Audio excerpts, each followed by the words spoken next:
상금을 받았습니다. 상금을 받고 여러 가지 축하 행사를 한 뒤에 이제 집으로 가기 위해서 자신의 차가 세워져 있는 주차장으로 가고 있는데 한 젊은 여성이 다가와서 잠시 자기의 이야기를 좀 들어줄 수 있겠느냐 그렇게 이야기를 합니다. 이게 무슨 일이냐 이렇게 얘기를 해보니까 이 여자가 먼저 골프 대회에서 우승한 것을 축하드립니다. 그런데 사실 제가 도움이 필요해서 당신을 뵙자고 요청했습니다. 사실은 우리 아이가 너무너무 큰 병에 걸려서 지금 그야말로 죽음 가운데 그렇게 놓여지게 되었는데 돈이 하나도 없어서 아이를 병원에 데려갈 수가 없습니다. 치료비가 없습니다. 좀 도와주실 수 있겠습니까? 라고 그렇게 요청을 했습니다. 그녀의 이야기를 들은 이 로버트 빈센조는 쾌히 그렇게 이 여인의 요청을 받아들이면서 아주 안타까운 마음으로 그렇게 자신이 방금 전에 받은 그 우승 상금 그 수표에 자신의 서명 사인을 하고 그 여인에게 쥐어주면서 이렇게 얘기를 합니다. 꼭 가서 아이를 위해서 이 돈을 써주세요 라고 그렇게 부탁을 했습니다. 그로부터 일주일이 지난 뒤에 골프대회가 있었던 그 골프장에 다시 오게 됐어요. 그리고 그곳에서 이제 지인들과 같이 점심 식사를 하게 되었는데요. 그렇게 한참 식사를 하고 있는 도중에 프로골프 협회의 한 직원이 이 로버트 빈센조를 보고 다가왔습니다. 그리고는 이렇게 묻는 것입니다. 혹시 골프대회에서 우승하신 그날 주차장에서 한 젊은 여자를 보셨어요? 그렇게 묻습니다. 그래 봤다고. 그랬더니 이 직원이 또 묻습니다. 혹시 그 여자에게 돈을 주셨습니까? 돈을 줬다고. 그 여자가 집에 지금 아기가 많이 아픈데 병원 갈 돈이 없다고 그래서 내가 그 우승 상금으로 받은 그 돈을 다 그 여자에게 주었다. 그렇게 이야기를 했습니다. 그러자 이 직원이 말하기를 그 여자 사기꾼이에요. 애는커녕 아직 결혼도 안 한 여자입니다.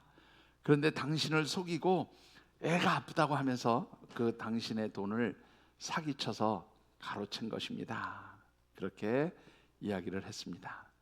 그러자 이 로버트 빈센조라고 하는 골프 선수가 직원에게 물었습니다. 뭐라고 물었는가 하면 그러면 아파서 죽어가는 아이는 없었던 거지요? 그렇게 물었어요. 그랬더니 이 직원이 당연히요. 당연히 아파서 죽어가는 아이는 없었습니다. 그렇게 대답을 했습니다. 그러자 이 로버트 빈센조가 뭐라고 얘기했을까요? 그것 참 내가 이번 주에 들은 소식 중에서 최고의 굿뉴스이군요. 그렇게 대답을 했답니다. 로버트 빈센조는 자신이 사기를 당했다는 사실보다 죽어가는 아이가 없다는 그 사실이 가장 좋은 소식이다, 굿뉴스다, 그렇게 말을 한 것입니다. 여러분들 어떻습니까? 만일 여러분들이 이런 일을 당했다면 여러분들은 어떤 마음을 가지시게 될까요? 저도 비슷한 일을 당해본 적이 있는데요. 아마 대부분의 사람들은 이런 일을 당하게 되면 먼저 화부터 날 것입니다. 그리고는 속으로 막 욕을 할 거예요. 내가 그래도 선한 마음을 가지고 도와주려고 했더니 그 선한 마음을 이용해서 사기를 치다니 세상에 믿을 X 하나도 없네. 아마 그렇게 속상해 할 것입니다. 이런 측면에서 보면 이 로버트 빈센조라고 하는 선수가 보여주는 삶의 모습은 우리가 인생을 살아가는 동안에 삶의 여유를 가지고 살아간다는 것이 얼마나 아름답고 멋진 것인가 하는 것을 아주 잘 보여준 것이 아닐까 그런 생각을 해보게 됩니다. 여러분들에게도 이런 삶의 여유가 있으신지요? 만일 이런 삶의 여유를 가지고 있지 못하다면 어떻게 이런 삶의 여유를 가지고 살아갈 수 있을까 하는 것입니다. 특별히 믿음의 사람들, 하나님의 자녀, 하나님의 백성으로 택함 받은 그런 인생을 살아가면서 정말로 힘들고 어려운 삶이 가장 힘든 날을 만나게 되어질 때에도, 그리고 그런 고난의 시간 속에서도 정말 여러분들이 삶의 여유를 가지고 살아갈 수 있겠느냐 하는 것입니다. 우리 주님 고난 당하셨던 사순절의 절기, 그리고 이제 그 사순절의 절기를 끝내고 부활절 아침을 맞이하는 이 시간, 우리 3월에 함께 묵상하는 마지막 말씀의 주제입니다. 같이 한번 우리 말씀 주제를 읽어보실까요? 삶이 가장 힘든 날에 꼭 해야 할 것 5가지. 예, 한 번 더 읽어보시지요. 삶이 가장 힘든 날에 꼭 해야 할 것 5가지. 우리가 인생을 살아가는 동안에 정말로 많이 힘들고 어려운 날들이 누구에겐가는 한 번씩, 아니 그 이상도 찾아오게 되어질 것입니다. 정말로 내 힘으로 감당하기 어려운, 힘들고 어려운 상황들이 찾아오게 될 때에 그 어려움의 상황들, 그 문제들을 해결할 수 있는 가장 최고의 매뉴얼, 가장 좋은 해결 방법이 무엇일까? 그런 관점에서 3월 한 달 말씀을 묵상했습니다. 특별히 지난 4주간 동안 단계별로 4가지의 그러한 매뉴얼들을 말씀드렸습니다. 이제 오늘 마지막 5번째로 드리고 싶은 말씀은, 여러분들이 그 어떤 고난의 자리, 삶의 자리가 아무리 힘들고 어려울지라도 하나님께서 주시는 평강으로 삶의 여유를 가지고 살아가는 그런 하나님의 백성이 되라는 말씀을 드리고 싶습니다. 오늘 우리에게 주신 하나님의 말씀은 특별히 십자가에서 죽음을 당하신 우리 예수님께서 부활하신 아침에 예수님의 무덤을 찾았던 한 여인 막달라 마리아가 겪은 일을 기록해 놓은 말씀입니다. 이 말씀 가운데는 우리가 어떻게 정말로 슬픔과 애통하게 되는 그러한 삶의 자리에서 여유를 갖고 평강을 회복해서 하나님께서 주신 사명을 향해서 달려갈 수 있는가를 아주 잘 보여주는 말씀입니다. 주신 말씀을 묵상하는 가운데 여러분들이 어떠한 삶의 자리에서도 하나님 주시는 하늘의 위로와 평강으로 여러분들이 정말로 힘을 얻으시고 또한 소망 가운데 삶의 여유를 가지고 살아가시는 우리 귀한 믿음의 식구들이 되어지시기를 주님의 이름으로 축복합니다.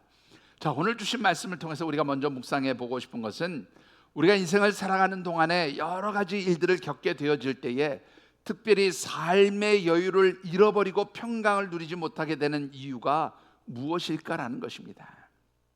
결론부터 말씀드리면, 우리가 삶의 여유를 잃거나 평강을 잃어버리게 되어지는 가장 중요한 이유는 살아계신 하나님을 믿음으로 바라보고 의지하지 못한 부활의 신앙이 사라진 그런 삶을 살고 있기 때문에 여러분들 삶의 여유도 없고 평강도 사라지게 되어진다고 하는 사실입니다.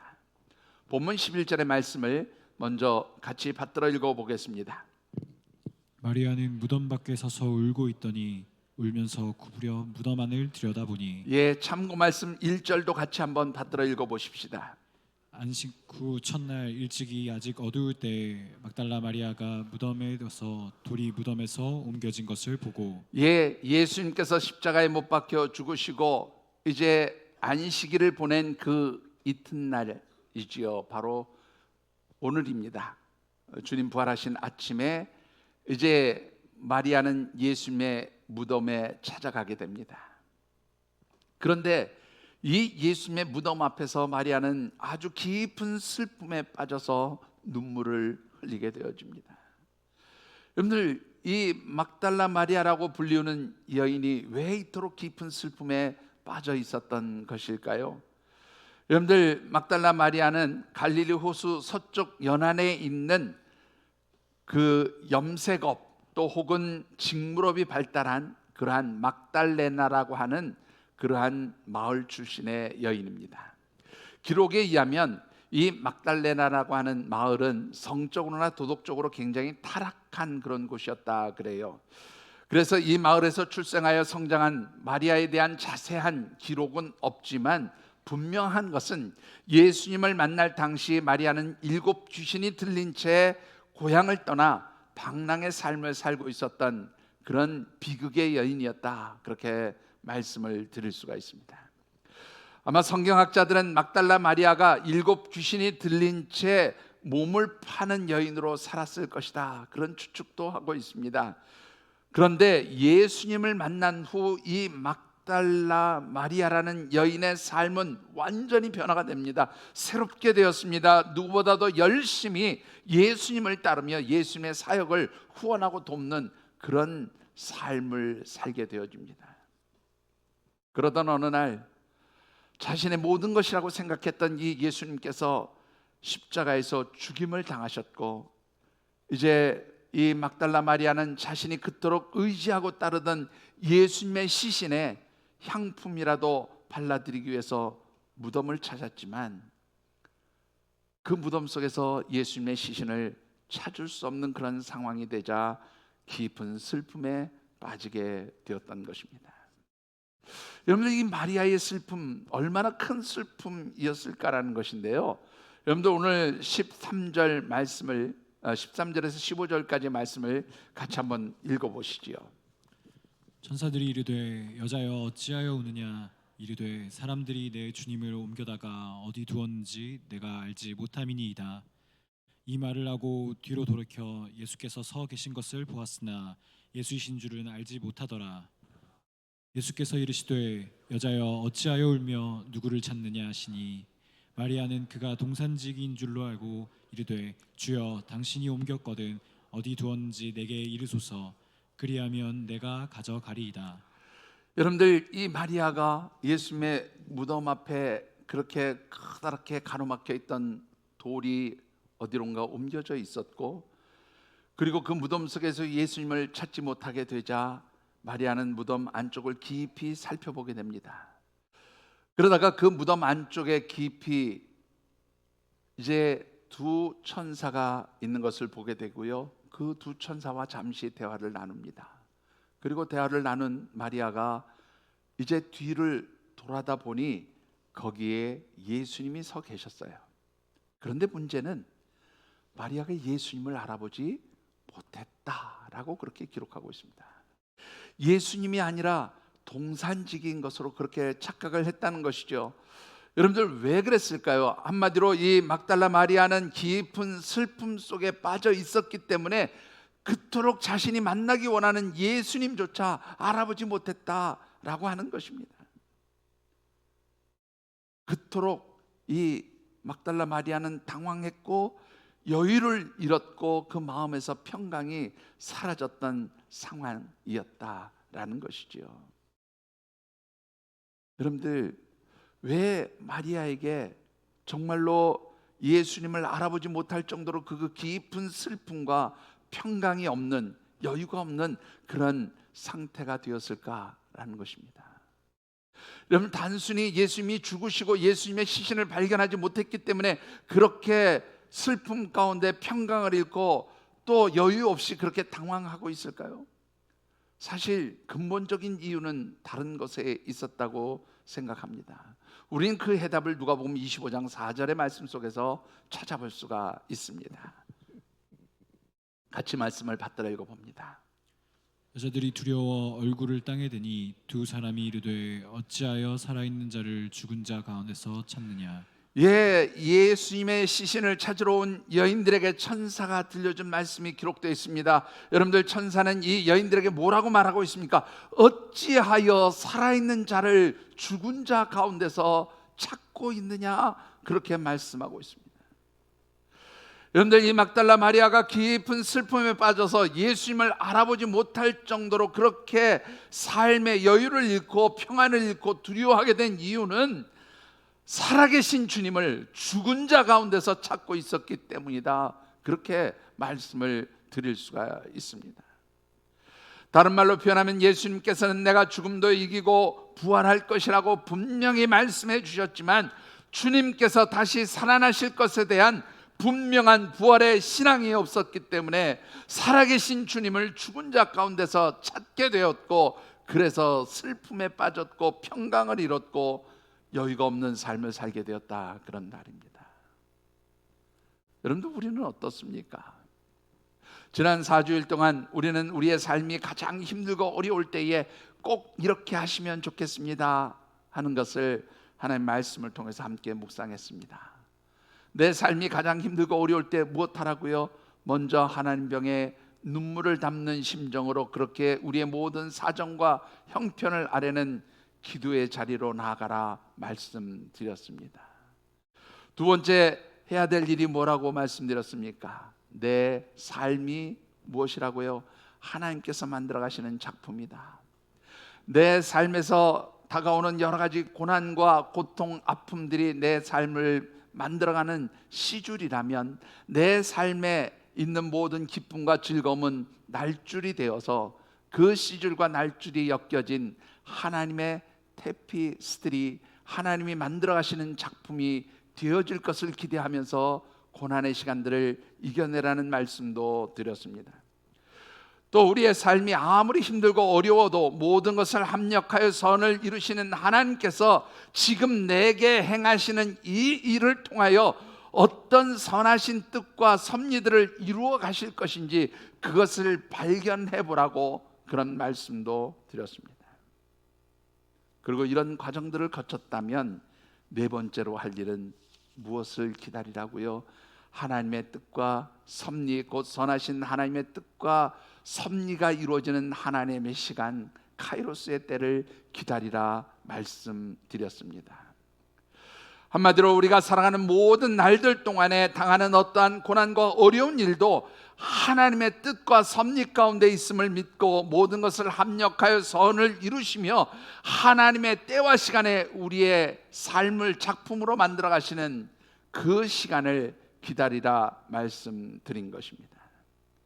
문제는 우리가 기도하는 가운데 하나님의 뜻과 섭리를 믿습니다. 하나님의 때와 시간을 기다립니다. 하나님께서 우리의 삶을 아름다운 작품처럼 만들어 가실 것을 기대합니다. 그렇게 말하지만, 그렇게 고백하지만 정작 근심하고 걱정하고 두려워하게 되어진다라는 것이지요. 그 이유가 무엇이냐라는 겁니다. 마치 살아 역사하신 우리 주님, 지금도 살아계셔서 정말로 우리를 위하여 하나님 보좌 우편에서 중보하며 기도하시는 그 살아계신 주님을 여러분들은 죽은 자 가운데서 찾고 계시지 않습니까? 그 주님의 부활을 도우시고 일으키신 능력의 하나님, 지금도 살아 역사하셔서 우리의 삶 가운데 행하시는 그 하나님을 마치 죽은 하나님처럼 생각하기 때문에 여러분들 우리가 낙심하고 좌절하는 것은 아닐까 하는 것입니다. 사랑하는 성도 여러분, 여러분들에게 있어서 하나님은 어떤 분이십니까? 또한 우리 주님은 여러분들에게 있어서 어떤 분으로 그렇게 다가오고 계십니까? 하나님은 세상 사람들이 그렇게 믿고 섬기는 우상들처럼 죽은 신이 아니라 오늘도 살아계셔서 죽은 자도 살리시는 능력의 역사로 함께 하시는 참 하나님이신 줄 믿습니다. 뿐만 아니라 예수님께서는 십자가에서 죽으셨지만 다시 살아나셨고 또한 하늘에 오르셔서 하나님 보좌 우편에 앉으시며 우리를 위해서 우리의 이름을 불러가시면서 우리를 위하여 하나님 앞에 중보하며 기도하시고 마지막 때에 이 세상을 심판하시고 다스리실 만왕의 왕으로 우리 가운데 임재하실 하나님이신 줄 믿습니다. 그러므로 죽은 자를 다시 살리시는 능력의 하나님, 죽은 자 가운데서 다시 살아나셔서 하나님 보좌 우편에 앉으신 우리 주님의 눈을, 믿음의 눈을 열어서 바라보시고 그 하나님, 그 주님을 의지하는 그러한 믿음의 사람들, 부활의 신앙을 소유한 하나님의 사람들이 되어지시기를 주님의 이름으로 축원합니다. 우리가 부활의 신앙을 가지고 살아계신 하나님, 우리에게 부활의 소망을 주시는 주님을 바라보고 살아갈 때에 우리에게는 어떤 하나님의 역사가 나타나게 되어집니까? 여러분들, 부활하신 주님, 살아계신 하나님을 만나고 의지한 사람들은 슬픔이 기쁨으로, 절망이 소망으로 평강 가운데서 여유 있는 삶을 누리게 되어지는 줄 믿습니다. 본문 16절의 말씀을 같이 받들어 읽어보십시다. 예수께서 마리아야 하시거늘 마리아가 돌이켜 히브리 말로 라보니 하니 이는 선생님이라는 말이라. 이 말씀을 보시면 예수님께서 마리아의 이름을 불러주십니다. 마리아야. 그리고 예수님께서 자신의 이름을 불러주실 때 마리아는 비로소 예수님을 알아보게 됩니다. 여러분들 어떻습니까? 유대인들에게 있어서 이름을 불러준다라는 말은요, 그냥 단순히 이름을 불러준다는 그 의미가 아니라, 이름을 불러준다, 내 이름을 알고 있다는 말은 나를 알고 있다는 말이에요.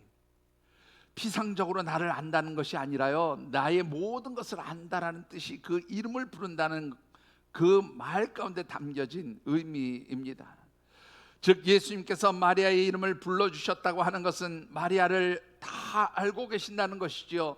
왜 마리아가 마음의 평강을 잃고 슬픔 가운데서 주님조차 알아보지 못하는 그런 여유 없는 그런 삶을 살게 되었는지, 그녀가 처한 모든 삶의 자리와 아픔을 주님께서 알고 계신다, 그렇게 말씀하고 있는 것입니다.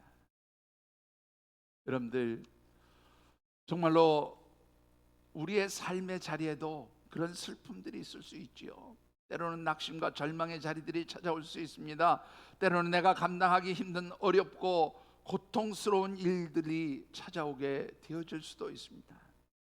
그럴 때 마음의 평강을 잃고 잠깐 그 짧은 시간만큼이라도 삶에서 여유조차 누릴 수 없는 그런 아픔들이 여러분들에게 있다고 생각하십니까? 여러분들 부활하신 주님을 바라보시게 되기를 주님의 이름으로 축원합니다. 나를 아시기에 내 이름을 불러주시고 나를 위해서 지금도 살아계신 하나님 보좌 우편에 앉으셔서 나를 위해서 중보하시고 기도해 주시는 그 부활하신 주님, 살아 역사하시는 하나님을 믿음의 눈으로 바라볼 수 있게 되기를 주님의 이름으로 축원합니다.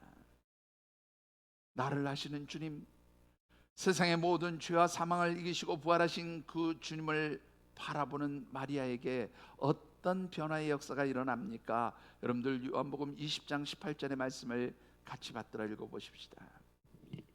마갈라 마리아가 가서 제 아들에게 내가 주를 보았다 하고 또 주께서 자기에게 이렇게 말씀하셨다 이르니라. 여러분들 이 말씀을 보면 그 슬픔에 빠져있던 막달라 마리아가 놀라운 변화를 가져오게 됩니다. 어떤 변화가 있습니까? 여러분들, 마리아의 모든 사정과 형편을 아시는 그 주님께서 자신의 이름을 불러주실 때에 그녀는 제자들에게 달려가서 부활하신 주님을 만났다고 전하며 증거하는 것을 보게 됩니다. 여러분들, 깊은 슬픔에 빠져있던, 그리고 예수님조차 알아보지 못했던, 그럴 정도로 여유가 없이 평강이 없던 그 마리아가 부활하신 예수님을 증거할 수 있었던 힘이 뭐라고 생각하십니까? 그것은 부활하신 주님께서 주신 하늘의 능력이었기 때문인 줄 믿습니다. 마리아의 이름을 불러주시고 마리아가 부활하셔서 살아계신 그 하나님을 만나게 되었을 때에 하나님 주시는 하늘의 평강이 그녀의 그 슬픔을 기쁨으로 바꾸어 주신 줄 믿습니다. 근심과 걱정을 평강으로, 절망을 소망으로 바꾸어 주셨기에 마리아는 자신이 만난 부활하신 주님을 증거할 수 있게 되어지는 줄 믿습니다. 여러분들, 오늘 본문에 보면 마리아는 제자들을 찾아가서 주님의 부활을 증거하며 전했다고 말씀하고 있지만 스토리는 여기서 끝난 것이 아닙니다. 초대교회를 역사하는 그런 학자들에 따르면 막달라 마리아는 부활하신 예수 그리스도를 증거하며 복음을 전하다가 마지막은 순교의 자리로 들어가게 되어지는데요, 그 순교의 자리에서도 끝까지 찬송하며 그 순교의 자리에서 죽음을 맞이했다라고 기록하고 있습니다. 부활하신 주님을 만나고 살아계신 하나님을 만난 그 마리아는 기쁨과 평강을 가지고 고난의 자리에서도 두려워하지 않는 여유 있는 삶을 살아가게 되어진 줄 믿습니다. 사랑하는 성도 여러분, 어떤 고난의 자리에 있으신지요?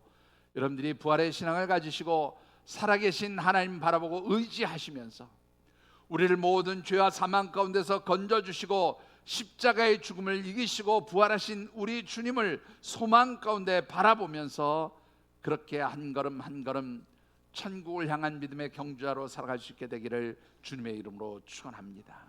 그리할 때 하나님께서는 우리에게 하늘의 평강을 주시고 위로를 주시고 어떠한 삶의 환경 속에서도 기쁨으로 살아갈 수 있는 능력을 주시는 줄 믿습니다. 말씀을 맺습니다. 1964년도에 시작되어진 이른바 월남 전쟁이라는 것이 있습니다. 베트남, 지금은 베트남이죠. 베트남 전쟁이라고도 하고 그때 당시는 월남전이라고 그렇게 이야기를 했는데, 여러분들, 이 전쟁은 1964년도에 시작이 돼서 1975년도에 끝난 전쟁으로 현대사에 아주 어두운 그림자를 남긴 그런 전쟁 중에 하나입니다. 여러분들, 이 전쟁이 한참 진행되어지던 1969년 미국인들은 이 전쟁으로서 굉장한 상처, 아픔들이 있었어요. 왜냐하면 많은 미국의 젊은이들이 이 월남전에 참전해서 생명을 잃기도 하고 또 몸이 불구가 되기도 하고, 그래서 자녀들이 그렇게 상하고 다치는 것을 본 부모나 또 이 사회가 굉장히 힘들어하고 어려워하던 그런 시기였습니다. 이때 미국 중서부 인디애나주에 있는 한 고등학교에서 교사로 일하던 한 부부가 있었습니다. 빌과 글로리아라고 하는 부부 교사였는데요. 이 부부는 정말로 하나님을 신실하게 사랑하면서 주님을 섬겼던 그런 귀한 성도들이었고요. 특별히 이 부부는 찬양 사역을 통해서 우리 하나님께 영광 올려드리고 또 자신들에게 주신 사명들을 감당하려는 그런 마음을 가지고 있었던 부부였습니다. 그래서 이 부부는 아주 큰 결단을 내리고 안정적인 소득과 또 평안한 삶을 보장하는 그런 학교의 교사이직을 사직을 합니다. 그리고는 이제 찬양 사역을 하겠다고 그렇게 발걸음을 내디뎠는데요. 문제는 뭐냐면 이 월남 전쟁으로 인해서 사회 분위기가 전반적으로 어둡고 힘들고 어려워서 그랬던 탓인지는 모르지만 찬양을 작곡하는 일도 참으로 힘들었고 또 계획한 대로 사역의 길도 열려지지 않았습니다. 그로 인해서 경제적인 어려움은 더 심하게 다가오기 시작했습니다. 건강도 좋지 않은 상태에서 1970년을 맞이하게 되어집니다. 그런데 여러분, 이런 어려운 상황 가운데서 이 부부에게 하나님께서 주시는 축복의 선물이 태어납니다. 아들이 태어난 거예요.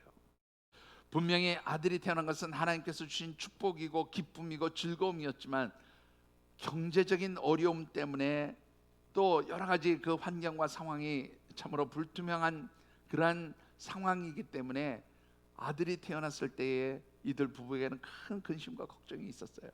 어떻게 이 아이를 키울 수 있을까? 정말로 이 나라에서 이 아이를 잘 키워낼 수 있을 그런 힘과 능력이 우리에게 있게 되어질까? 그런 걱정 때문에 특히 아이의 엄마가 되는 글로리아는 큰 근심 가운데 두렵고 떨리는 마음이 생기기 시작했어요. 너무나 힘들었던 그녀는 하나님 앞에 무릎 꿇고 기도하기 시작합니다. 하나님 도와주세요. 이 모든 힘들고 어려운 환경 속에서 하나님의 긍휼히 여기시는 은총이 필요합니다. 기도할 때에 한순간 두려움이 사라지고 부활하신 주님이 주시는 그 평강과 기쁨이 풍성하게 자신에게 임하는 것을 깨닫게 됩니다. 그리고 그 부활하신 주님이 주신 평강과 기쁨 속에서 영적인 감동이 일어나고 하나님께서 이끌어 가심을 따라서 오선지에 곡을 쓰기 시작해요. 그리고 그 곡에 남편 빌이 가사를 붙이게 됩니다. 바로 빌과 글로리아 게이터의 살아계신 주, 지난주에 우리 찬양대가 불렀던 찬송가 171장, 바로 그 찬송, 유명한 찬양이 만들어지게 되어진 것입니다. 사랑하는 성도 여러분, 부활의 신앙을 가지고 살아가는 사람들은 죽은 자가 아닌 살아계신 하나님을 바라보며 모든 죄와 사망의 권세를 이기시고 부활하신 주님의 도우심으로 살아가는 하나님의 백성들인 줄 믿습니다. 주님을 바라보십시오. 살아 역사하시는 하나님을 바라보십시오. 하나님께서 여러분들에게 힘과 능력을 주시고 소망을 주시고 어떠한 환경 속에서도 여러분들이 감당할 수 있는 능력을 주시는 줄 믿습니다. 그렇게 하나님 주시는 능력과 힘을 가지고 여러분들의 삶의 자리에서 한 걸음 한 걸음 힘들지만 발걸음을 내디딜 때에 여러분들의 삶을 통하여 하나님은 아름다운 하나님의 테피스트리, 여러분들 하나님의 작품으로 만들어 가실 것이고, 하나님 예정하신 선하신 때 바로 하나님께서 예정하신 카이로스의 그 시간에 하나님께서는 여러분들을 향한 놀라운 역사들을 이루어 가실 줄 믿습니다. 부활하신 주님, 살아계신 하나님 바라보시며 여러분들의 삶이 진정으로 이 세상 가운데서 승리하시는 귀한 믿음의 가족들이 되어지시기를 주님의 이름으로 축복합니다. 기도하겠습니다.